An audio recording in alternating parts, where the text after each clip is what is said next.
Hello everyone, we will discuss today black body radiations in this video. Black body radiations are thermal radiations because these radiations are due to the temperature of an object.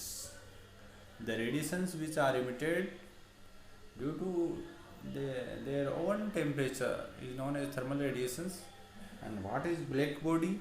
Black body is an object that absorbs all the radiations that pass on it, irrespective of their wavelength. Examples of black body: carbon black, and the sun. Sun is also an example of black body. And a black body does not require to be a black. A ice can also act in a black body in all the regions except visible range.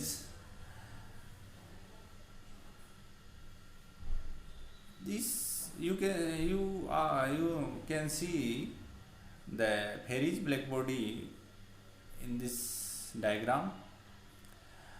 This is a hollow enclosure having a small hole.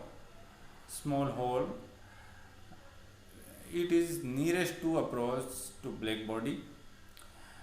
And the radiation that enters in these chambers through small hole gets reflected multiple times, and due to multiple reflections inside this closure, all the radiations get absorbed.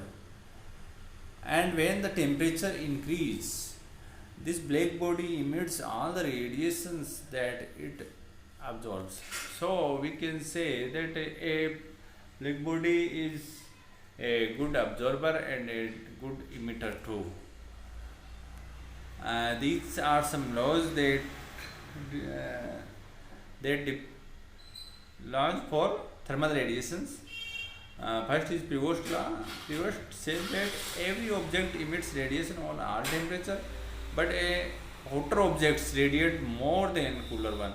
It means an hotter object emit more radiations than the cooler object. In summer, we feel hot because we radiate. In summer, the environment or the surrounding emits more radiation than us, so we feel hot.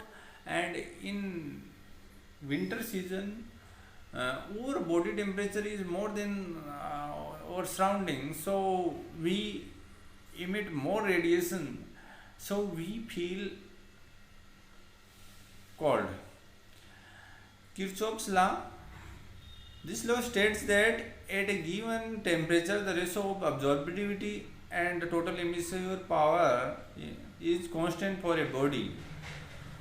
So black body is good absorber as well as good radiator. And this is the diagram of energy distribution curve for black body radiation at different temperature.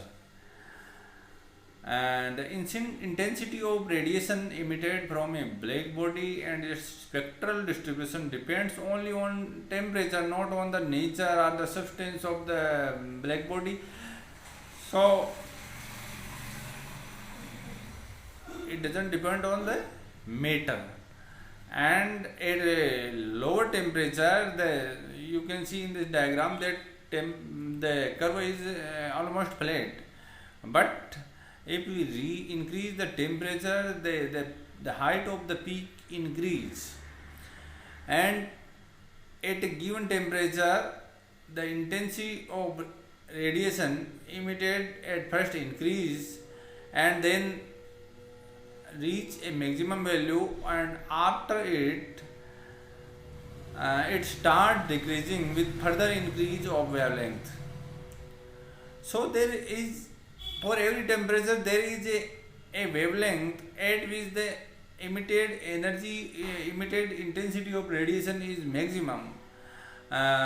This wavelength is known as lambda max, and as the temperature increase, you can see that the peak or the maxima of the curve shift toward shorter wavelength. It means the lambda maximum is inversely proportional to absolute temperature. Absolute temperature, whenever I speak absolute temperature, that it is temperature measured in Kelvin.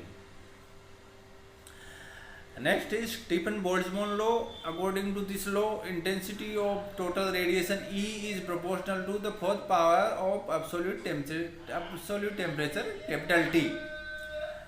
And here the intensity of radiation means the emitted energy from the unit area per second of whole black body. Here capital E is inversely proportional to fourth power of absolute temperature capital T, and E is equal to sigma T raised to power 4. Sigma is Stephan constant and its value is 5.672 into 10 raised to power minus 8 joule meter inverse to second inverse Kelvin raised to power minus 4. When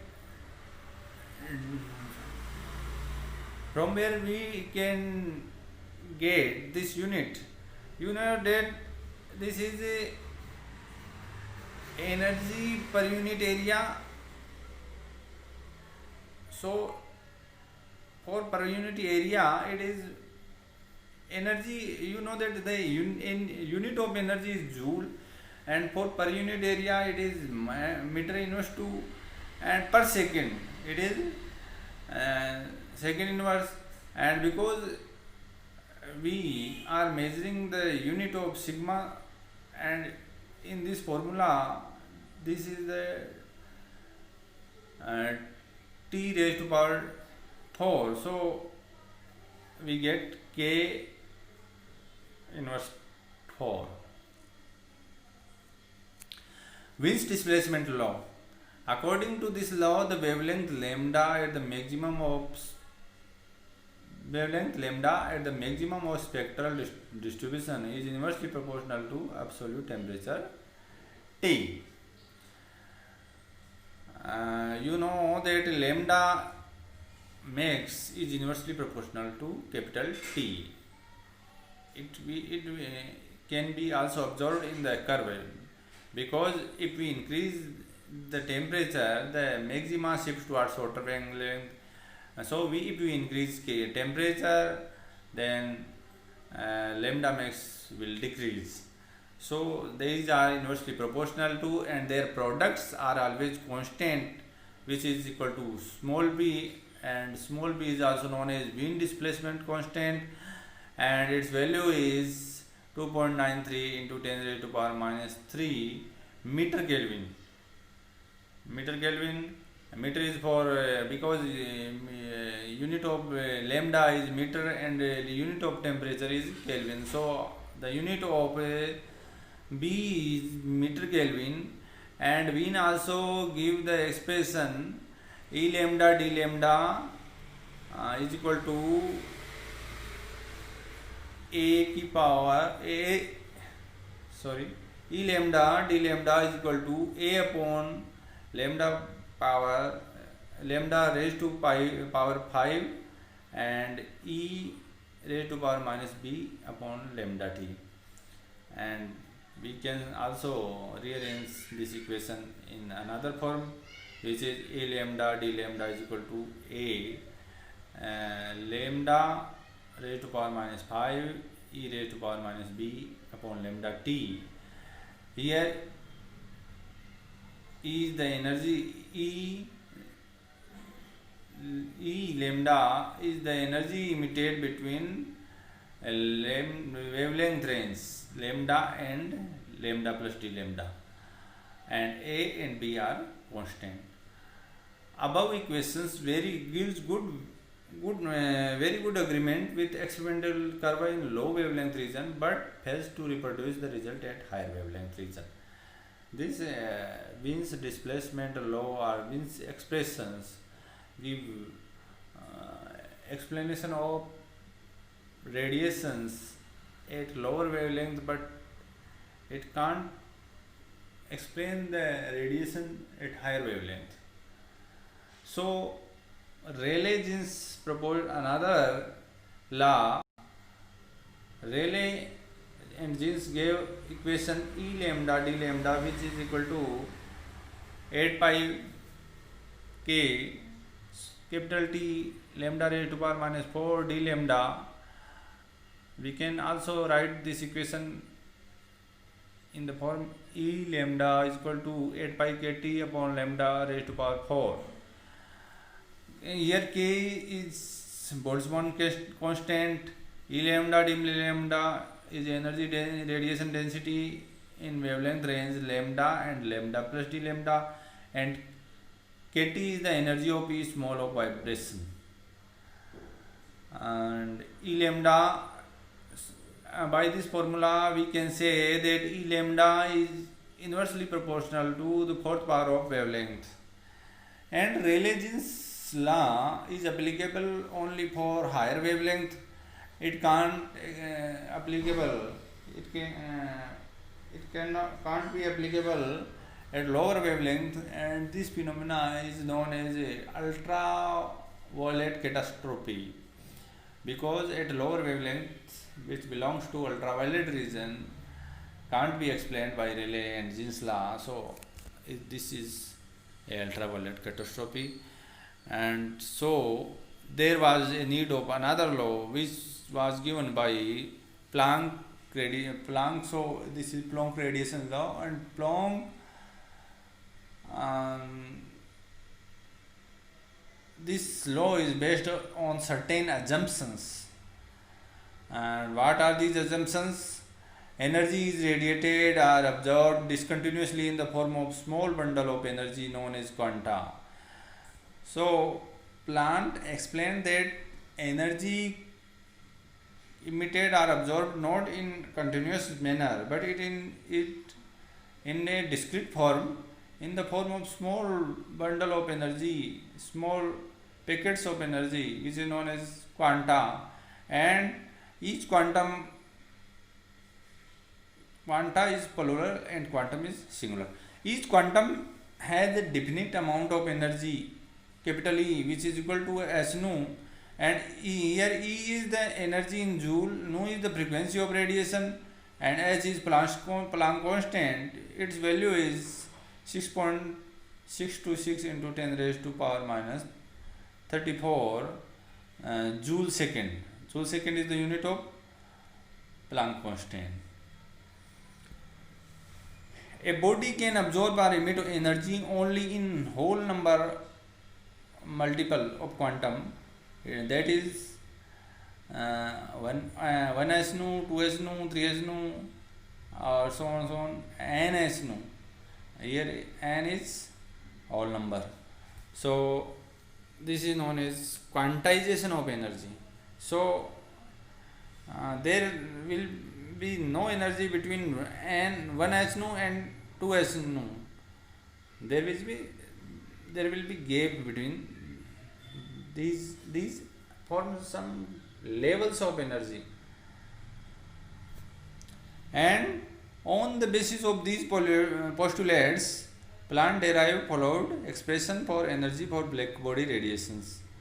What was the reaction? The reaction is equation is E lambda is equal to 8.5 Hc upon lambda raised to power 5 1 upon E raised to power Sc upon lambda kt minus 1. These equations applicable for all the range of the wavelength of black body radiations. It is applicable for shorter wavelength, medium range, and for higher wavelength too. For shorter wavelength, lambda is very less, so the term E raised to power Sc upon lambda kt becomes 0. So it will take form of the Wien's displacement equation, Wien's equation, because E lambda, in this case E lambda will be inversely proportional to lambda raised to power 5, and at higher wavelength the term E raised to power sc upon lambda kt becomes 1 plus hc upon lambda kt, and 1 will be cancelled out, so it will take form of Rayleigh-Jeans law, because in this case E lambda will be inversely proportional to only the fourth power of lambda. So it gives the expressions for all wavelength regions. In this curve you can see that Rayleigh-Jeans law is applicable for only higher wavelength, but it can't explain the whole range of black body radiation curve, and Wien's law is applicable only for shorter wavelength. So Planck equations is capable of explaining all the wavelength range of black body radiation curve. I hope you understood what I taught, and please don't forget to like the video, and this video will be provided in Hindi too for Hindi medium student. Thank you.